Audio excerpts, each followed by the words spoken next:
जिला अस्पताल में जो डॉक्टर हैं वो एक तो ये है कि टाइम से बैठते नहीं हैं, वो टाइम से आते नहीं हैं। दूसरी बात ये है कि जो मरीज हैं उनसे वह पर्सनल क्लिनिक पे आने के लिए कहते हैं, और गरीब लोग हैं सर, उन पे इतना पैसा तो है नहीं कि वो प्राइवेट में इलाज करा सकें। उन पे दबाव बनाया जाता है। इस पर क्या कार्रवाई की है सर आपने? इस तरह की कोई मेरे पास में लिखित कोई आवेदन नहीं आया है मेरे पास। फिर भी आपने जो मुझे संज्ञान में ये बातें आई हैं, मैं इसमें औचक निरीक्षण करूँगा, और अगर कोई इस तरह की स्थिति पाई जाती है तो निश्चित रूप से हम इसमें सख्त कार्रवाई करेंगे। सर, जिला अस्पताल में सुधीर गोयल जी हैं जो कि रूम नंबर 1 में बैठते हैं, उनके द्वारा ये कार्य मेरी आंखों के सामने किया गया था सर।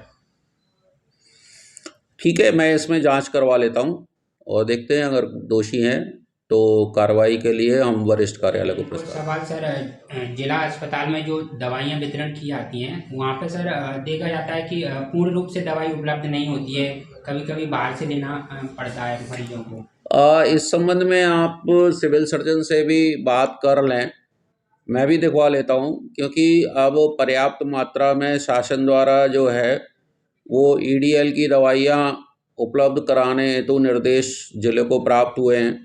चूँकि सिविल सर्जन कार्यालय स्टोर में सिविल सर्जन महोदय द्वारा ही इसमें क्रय किया जाता है।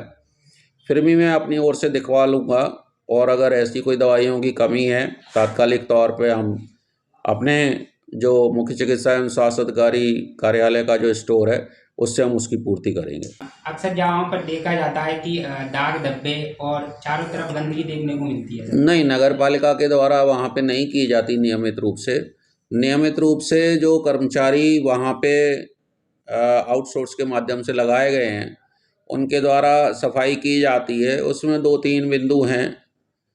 एक तो ये है कि उसमें एक सख्ती करने की आवश्यकता है कि जो गुटखा खा के थूकते हैं और लोग, उन पे कार्रवाई करने की आवश्यकता है। कई बार चूँकि स्टाफ की कमी वहाँ पे रहती है आउटसोर्स कर्मचारियों की, क्योंकि बिल्डिंग का जो एरिया है वो बड़ा है।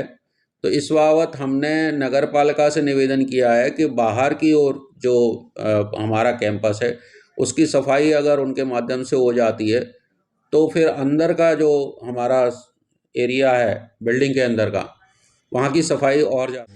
सर, कल आपके द्वारा क्या कार्रवाई की गई थी? कितने लोगों को निलंबित किया गया?